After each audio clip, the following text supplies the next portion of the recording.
Bismillahirrahmanirrahim. Pertanyaan pertama ini dari Kelapa Gading. Saya pernah dengar ada seorang ustaz yang berkata bahwa sholat hajat itu hadisnya lemah.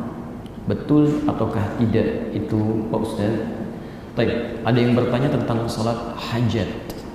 Kita akan coba definisikan dulu ya, supaya kita terbiasa mengetahui dulu persoalan sebelum diberikan landasan hukumnya. Karena tidak mungkin memberikan dalil kalau tidak paham tentang persoalannya. Ini poin pertama yang paling penting kita garis bawahi. Jadi jangan pernah menempatkan satu dalil sebelum kita paham masalahnya, sehingga tidak keliru mengambil dalil untuk persoalan tertentu. Nah, sekarang ada persoalan tentang pertanyaan sholat hajat. Apa itu dulu yang disebut dengan sholat hajat? Bapak Ibu sekalian, ada dua hal yang mesti dibedakan dulu ya. Hal pertama, patut dipahami bahwa semua sholat itu adalah hajat. Ingat itu ya, semua sholat itu adalah hajat. Hajat itu kebutuhan yang ingin disampaikan. Ya, kebutuhan yang ingin disampaikan. Dan perintah Allah saat meminta kita menunaikan sholat, itu memintakan pada kita untuk menyampaikan kebutuhan kita dalam sholat. Karena itu secara bahasa, sholat disebut dengan doa. As-salatu hiya doa. Sholat itu adalah doa. Sedangkan doa permohonan seorang hamba kepada Rabbnya tentang hajat kebutuhan yang dia miliki. Dibukalah kemudian perintah sholat di Al-Baqarah ayat ke-45 itu, posisi paling kanan di tengah agak sedikit ke bawah. Lihat kalimatnya, wasta'inu bis-sabri was-salah. Wasta'inu, saya berulang kali menafsirkan ayat ini. Dan jika Anda memiliki persoalan dalam hidup, punya kebutuhan, ya, maka mohonkanlah solusinya kepada Allah. Satu, bis-sabri, dengan cara sabar dulu menerima persoalannya. Jangan mengeluh, ingat itu ya. Berkali-kali saya sampaikan ini. Kalau sedang punya masalah, bukan Anda aja yang punya masalah, orang lain pun punya masalah. Karena masalah itu dititipkan oleh Allah sebagai ujian untuk meningkatkan kualitas hidup kita. Dan standar masalah, standar Qurannya, Quran surah kedua ayat 286. La yukallifullahu nafsan illa wus'aha. Tidak mungkin Allah menguji seorang hamba dengan masalah kecuali dia sanggup mengatasinya. Jadi standar masalah itu tidak akan diujikan kecuali hambanya sanggup. Jadi kalau Anda saat ini pun punya masalah sifatnya berat luar biasa, itu artinya cuma Anda yang sanggup. Orang lain belum tentu sanggup dengan persoalan itu. Jadi jangan mengeluh saat punya persoalan, sabarlah diterima. Setelah itu wassalah, mintakan hajat solusinya kepada Allah dalam sholat. Karena itulah ketika sholat kita kemudian memohon kepada Allah. Perintahnya wasta'inu. Jika Anda ingin robah dalam bentuk hajat, ya, minta tolong, maka kalimat ini berubah kalimatnya dari wasta'inu menjadi nasta'in. Ini standar dalam bahasa Arab, standar. Jadi perintahnya wasta'inu, kan? Wasta'inu. Ini perintahnya, fi'il amr namanya, fi'il amr. Jadi ketika Anda ingin rubah dalam bentuk permohonan, talab, ya, talabus syai', ini berubah karena ini bentuknya jama', ya, dirubah ke dalam bentuk jama' menjadi singkatan dari nahnu, nasta'in. Ya, jadi nasta'in. Oke? Jadi kata Allah, jika Anda punya persoalan, punya hajat, mintakan solusinya. Terima dengan sabar, minta lewat salat, wassalah, kan? Kemudian ketika salat kita minta, ya, diajarkan oleh Allah. Kita ucapkan, kami mohon solusi ya Allah. Ini kami punya hajat, kan? Hanya kepadamu kami minta. Hanya kepadamu disebut dengan iyyaka namanya. Iyyaka. Maka kita katakan iyyaka nasta'in. Dan kalimat ini diajarkan oleh Allah Subhanahu wa taala dalam bacaan salat kita. Disampaikan oleh Nabi sallallahu alaihi wasallam. Iyyaka. Apakah saat salat kita mengucapkan kalimat ini? Ya, kita ucapkan iyyaka na'budu wa iyyaka nasta'in. Jadi, saat salat, dalam setiap kesempatan salat kita menyampaikan hajat ini. Dari sinilah kemudian disimpulkan bahwa setiap salat itu pada hakikatnya hajat kita kepada Allah. Ya. Sehingga pada umumnya kalau dikatakan, ya, kalau dikatakan adakah salat hajat? Ya, semua salat hajat, kan? Jelas ya? Karena setiap salat kita memohon kepada Allah Subhanahu wa taala. Ini bagian yang pertama. Dan saat Anda mengucapkan kalimat iyyaka na'budu wa iyyaka nasta'in, di hadis qudsinya di Abu Daud nomor hadis 649, itu hadis qudsi. Abu Daud itu ada 4.800 hadis. Sunan Abu Daud 15 hadis qudsi. Hadis qudsi yang nomor 2 posisi 649 riwayat Abu Hurairah. Di ujung hadisnya dikatakan begini, kurang lebih, lihat bahasanya. Idza qala al-'abdu, jika seorang hamba berkata dalam salatnya, iyyaka na'budu wa iyyaka nasta'in.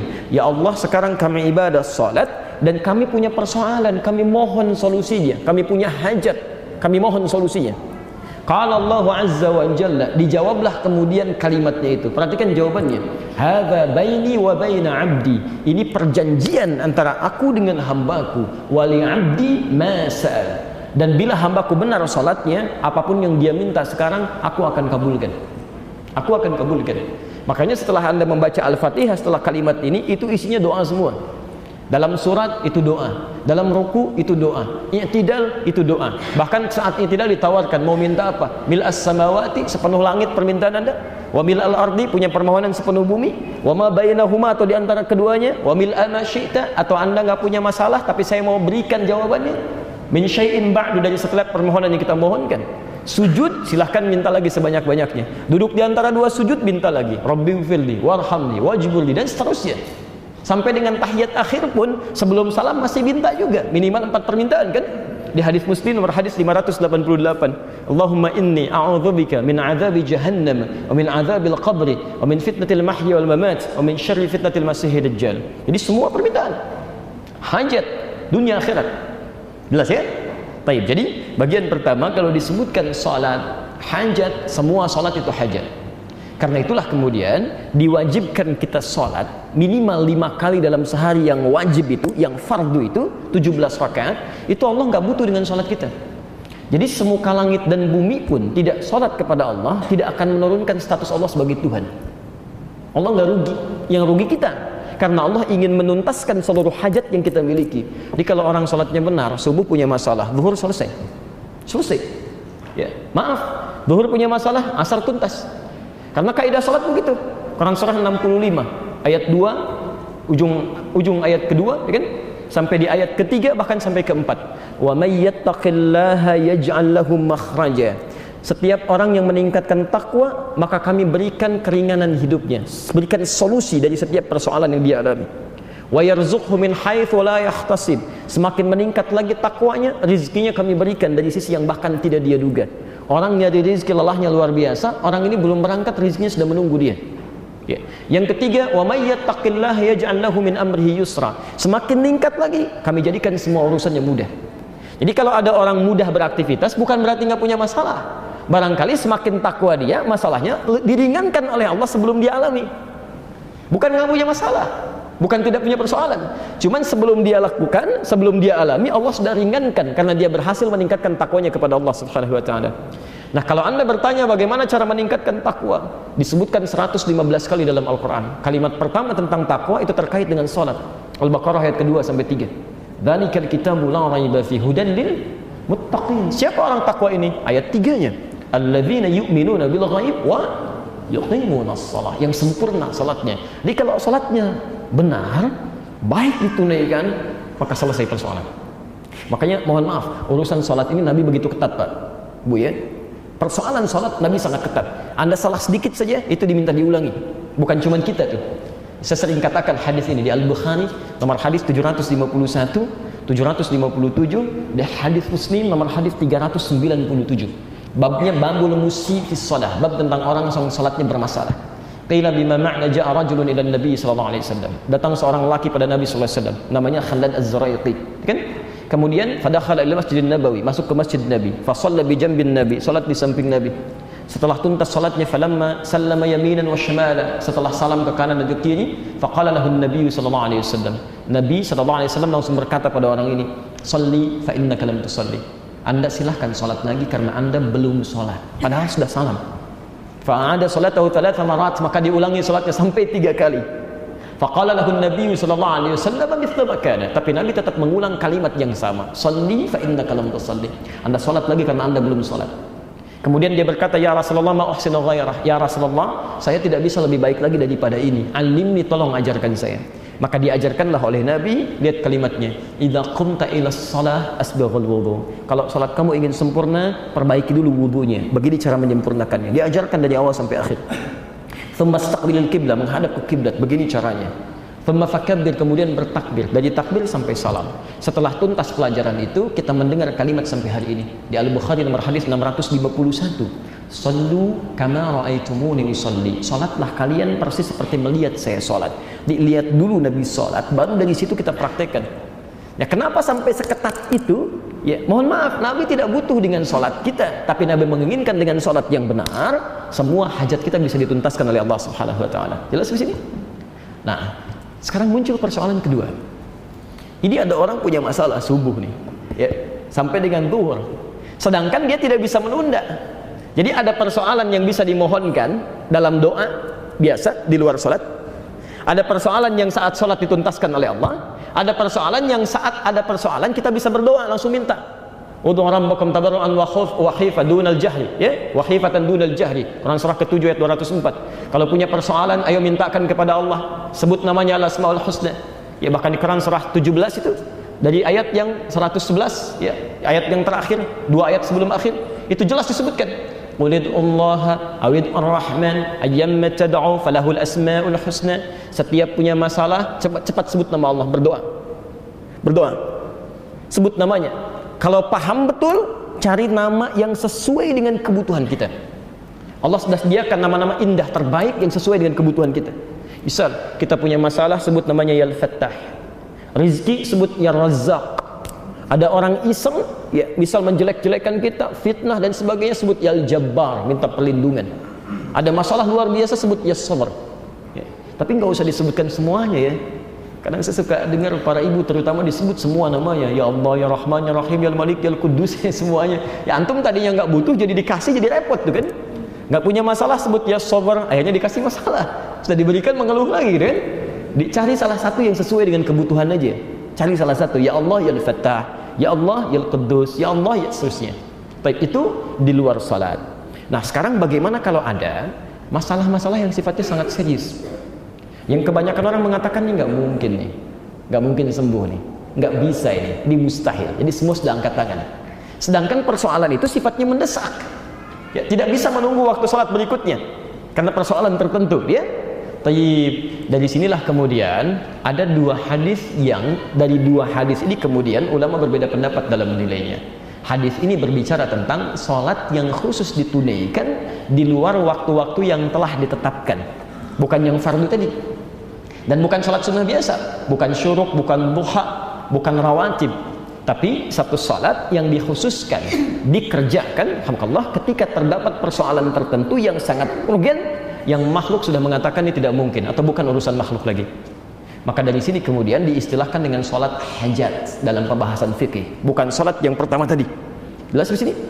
Nah, pembahasan ini sebetulnya ada di satu kitab yang sama, cuman beda satu nomor. Sebentar. Di At-Tirmidzi. Di At-Tirmidzi.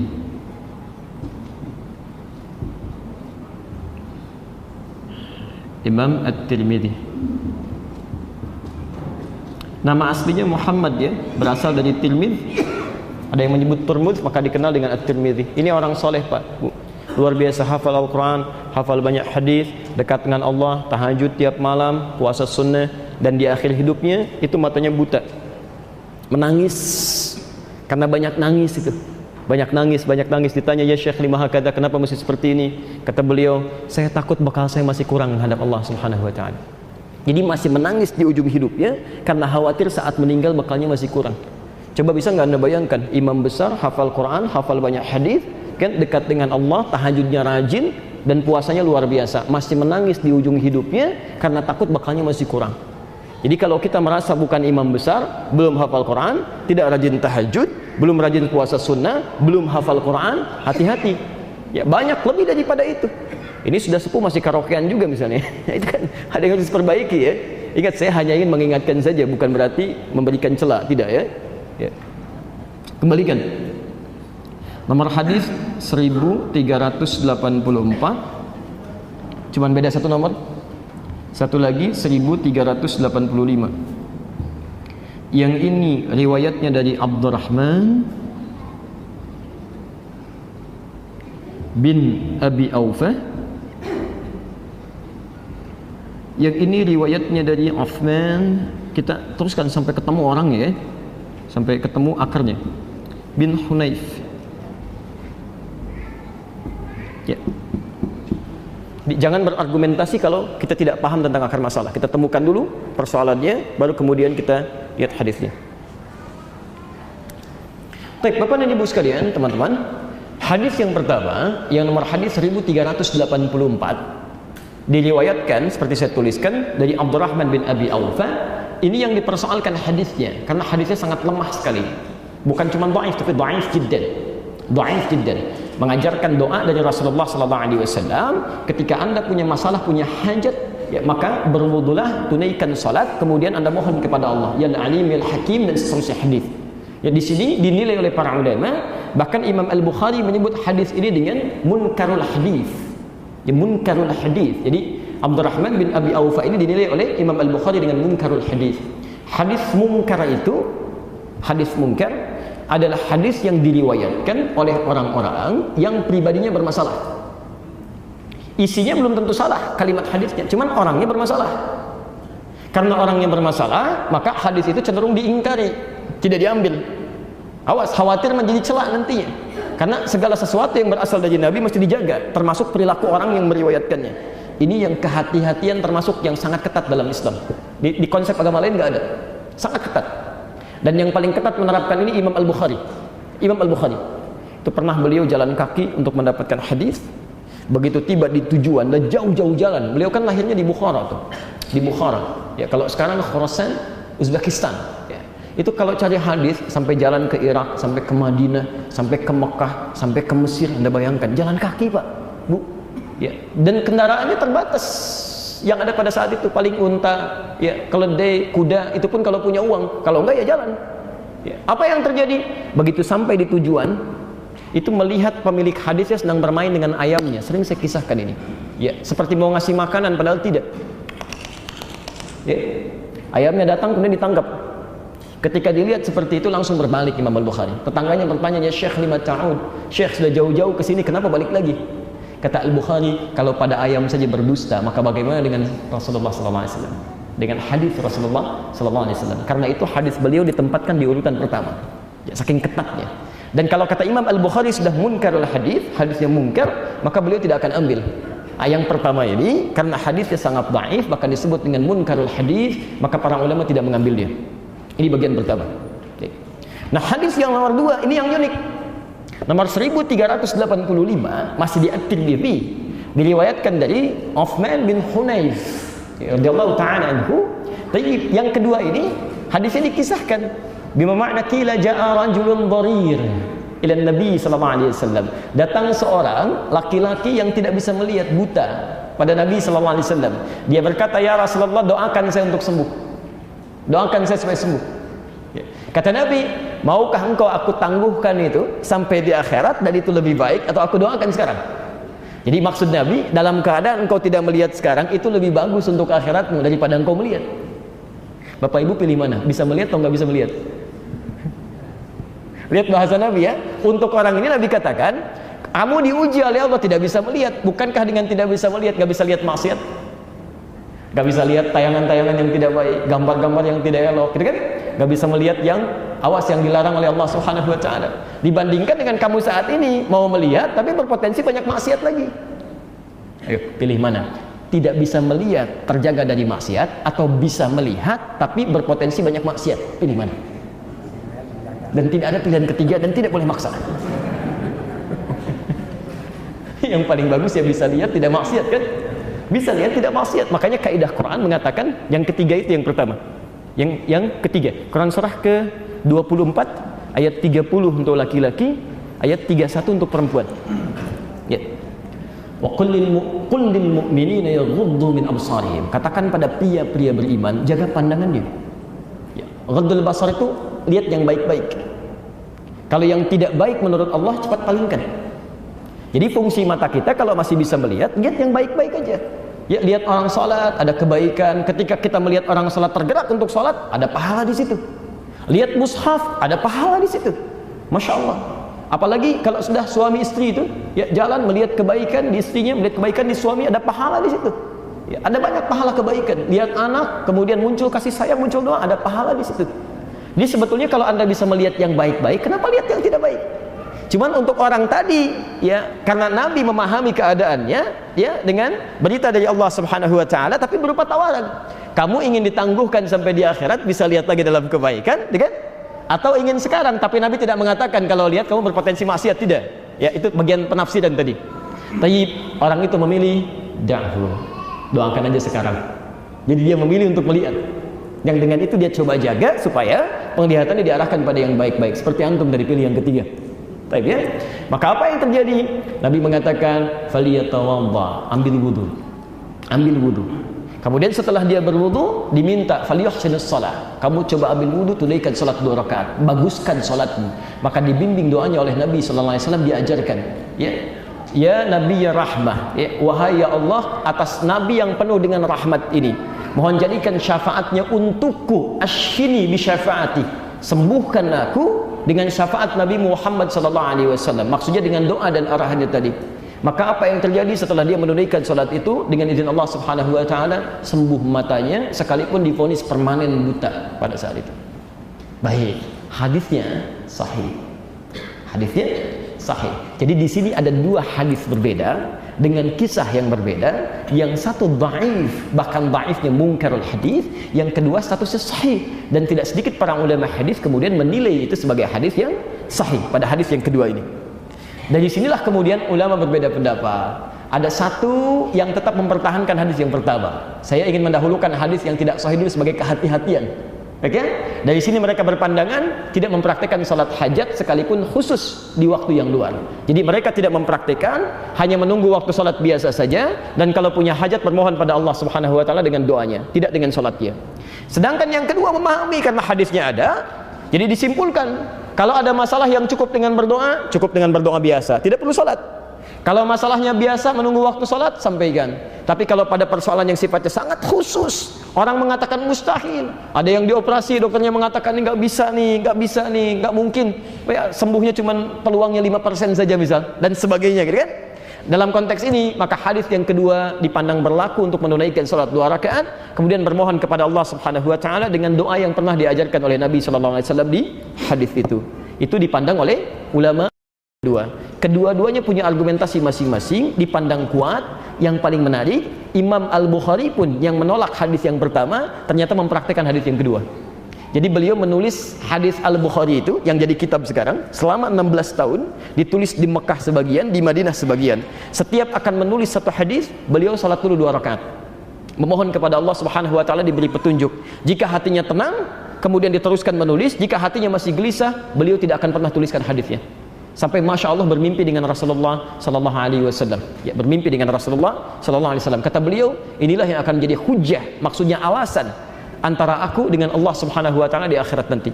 Kalau ditanya, apa hasil ikhtiar kamu sampai berani mencantumkan hadis di sini? Maka beliau menjawab, ya Allah, bukankah aku telah menunaikan salat, bermohon, minta petunjuk sampai memasukkan hadis ini di dalam bukuku. Itu kurang lebih jabaran makna yang disampaikan dari sini. Jadi dari 2 hal ini silahkan Anda tinggal memilih. Ya, kalau misalnya Anda ingin praktekkan, ya itu berdasarkan keterangan hadis tadi, Imam Al-Bukhari pernah mengerjakan, tapi pada hal yang sangat khusus saja. Tapi kalau dipandang cukup dengan menunaikan salat dan berdoa, itu pun tidak ada persoalan di sini. Yang salah yang tidak mau berdoa saat dia kemudian punya masalah. Itu dianggap orang sombong oleh Al-Quran. Innal ladzina yastakbiruna an ibadati, sungguh orang-orang yang sombong tidak mau berdoa kepadaku saat punya masalah, aku akan tenggelamkan dia di dasar neraka jahanam. Kalau kamu berdoa dia nggak butuh kan? Ya. Jelas?